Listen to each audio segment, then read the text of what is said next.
Hi guys, this is Aaron with Ghost Rider Gaming and Guns, and today I thought I'd do something a little different. Today I'm just going to show you a little video of me and my dad out on a hunt, and I hope you like it. If you don't, let me know, and I won't do any more videos like this. If you do, I'll continue to do so. What are you shooting today? Pheasant. Yeah. And you're shooting a what? 20 gauge, H&R single shot. It's just like in Fallout New Vegas, you guys. Okay. What loading are you using? I'm using a 20 gauge 7.5. 2 3/4? 2 3/4 shell.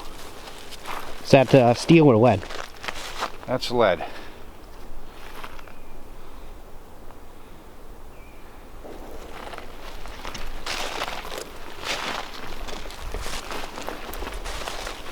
And where did you get that gun? I bought this in South Florida when I was 18 years old. Holy Christ. So, this is a 40-year-old shotgun. This is the first shotgun that I ever shot, first shotgun I ever hunted with. And the old man here has decided he wants to hone his skills a little bit by going back to the single shot 20. Get a little practice before he goes back to the 12 gauge. Remember, shooting is a perishable skill. If you don't use it, you lose it.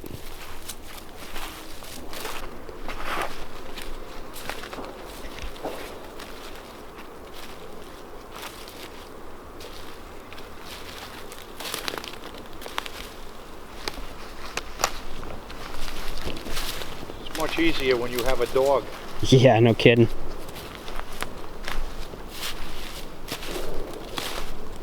How long would you say you've been hunting for? I've been hunting for 41 years. So right about the time you got this gun then? Yeah. What'd you start with? As far as prey, Yeah. quail and dove. God, I do love dove shooting.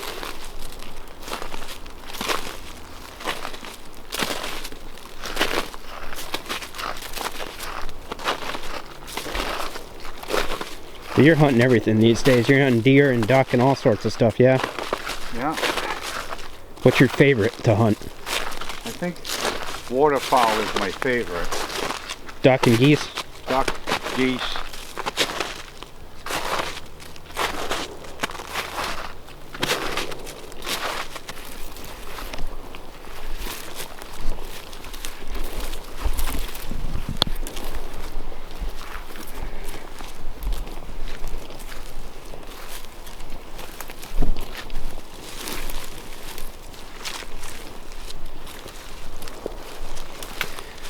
I think these guys shooting is scaring away some of these pheasant, huh? No, I think it's tough.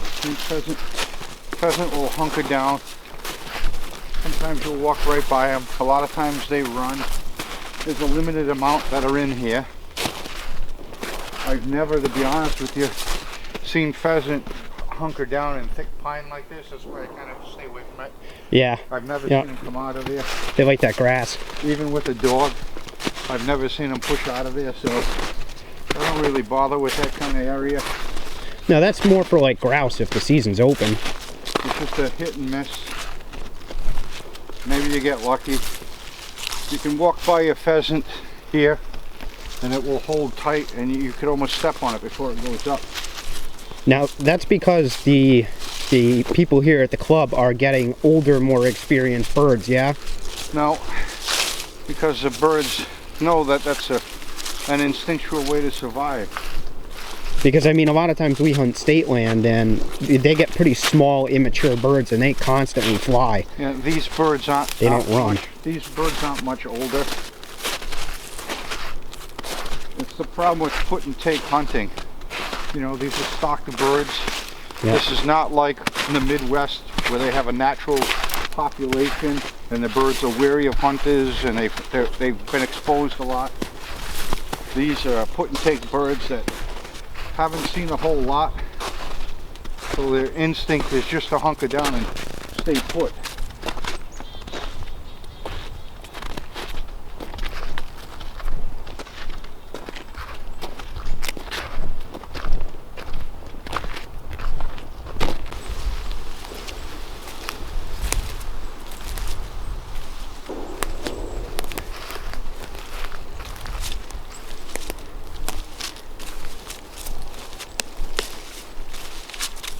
What do you think about something smaller than a 20 gauge, say a 28 or a 410? You think that's enough to take a pheasant down? Oh, I've seen guys hunt with 410s a lot.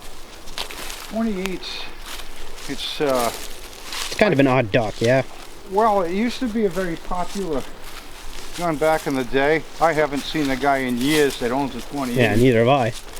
And I haven't seen anybody who retails 28 ammo. I think Walmart does, actually. I'm sure that for the most part that's a special order.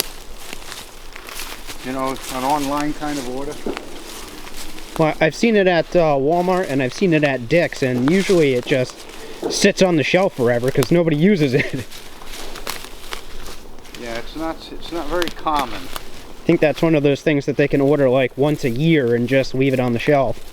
I think when you shoot something like a 28 or a 410, you really have to be on top of your game. Well, yeah. It's a very small shot, very limited shot. But if you can successfully shoot a 410 at pheasant, You can shoot anything at them. yeah, you can zero in.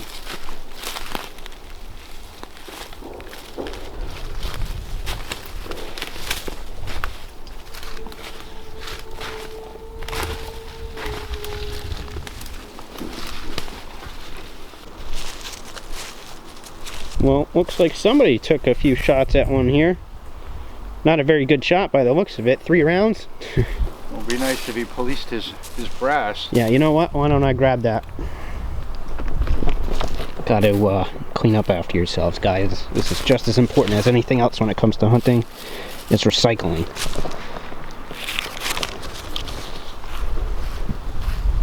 We got Fiocchi Game and Target, actually. 8-shot. I guess this guy needs a little practice too.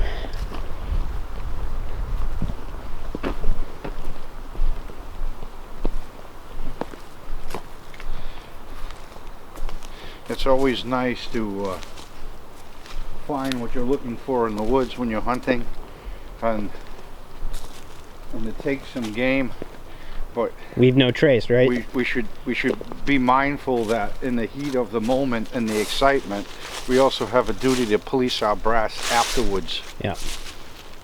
Environmentalism is part of the game, right? So how do you feel about the increasing pressure that people are seeing from like the EPA in regards to lead in non-toxic shot? I think the problem with non-toxic shot right now, I think first of all, it's a wonderful idea. And I think that's the way we should be. We should be all with non-toxic shot. I think the problem is right now that the use and development of non-toxic shot,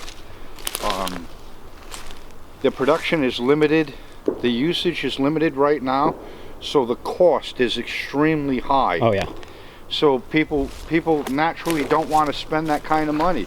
When you can spend $6 on a box of lead versus $40 on a box of bismuth or tungsten, and people will go with the cheaper round.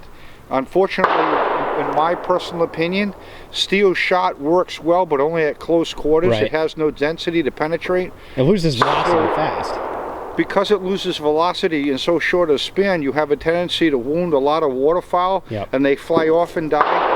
Versus, oh, you don't want to give them lead poisoning. Right. So, you know, there's a fine line. You really gotta not shoot long distances with that. You've got to make sure your prey is closer so you can knock it down humanely. Yeah. And that's a problem with steel shot. It has no density. It does not penetrate, and a lot of times it doesn't kill cleanly. Yeah. And I like the tungsten and I like the bismuth shot, but you're right. God damn, is it expensive. You know, you're talking like $1.50, $2 a round for that stuff. It's very expensive versus steel shot. It's very effective, but it's very expensive. And that's why I think a lot of guys stay away from it. Yeah. So, to be honest with you, if you want to go with a non-toxic shot, something that's really effective like bismuth or tungsten, you have to make the price come down. And if the EPA really is pushing that, maybe they should subsidize the cost of that somewhat. We do it for the milk for the farmers, we do it for the corn for the farmers, and the wheat for the farmers. You know, I mean, this is the thing, if you want to really implement it, maybe you should support the cost of that.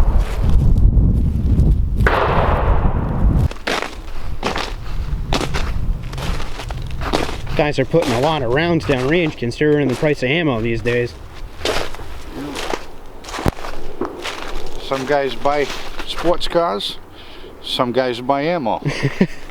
Ain't that the truth? I think I'm in the latter category on that one.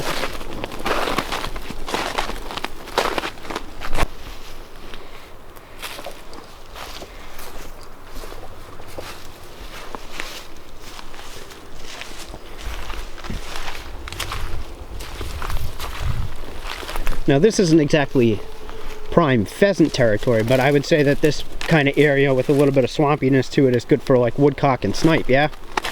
Actually, it might be a little too wet for woodcock, but pheasant will hold in this because it's thick and it's to a point. A lot of guys won't push that far in. Yeah. Although I've never seen a snipe ever. Now that I think about it, I've seen plenty of woodcock, but absolutely no snipe. I think it might be past the time because it's snowed out and the ground froze over a little. The woodcock have moved on because they're migratory. Yep. They're hard to hit too, those little suckers, huh? Actually, they're not bad if you take your time. They don't give you a whole lot of opportunity. No, they do not. But the nice thing about woodcock is they don't fly off so far. Yeah, they kind of go like 10, 15 yards at a time and then camouflage themselves as best as possible. You may see them drop 50 or 60 yards away, and so you have an idea of where they are, and after that first initial surprise that they're here, you may be better suited and ready for them on your second opportunity.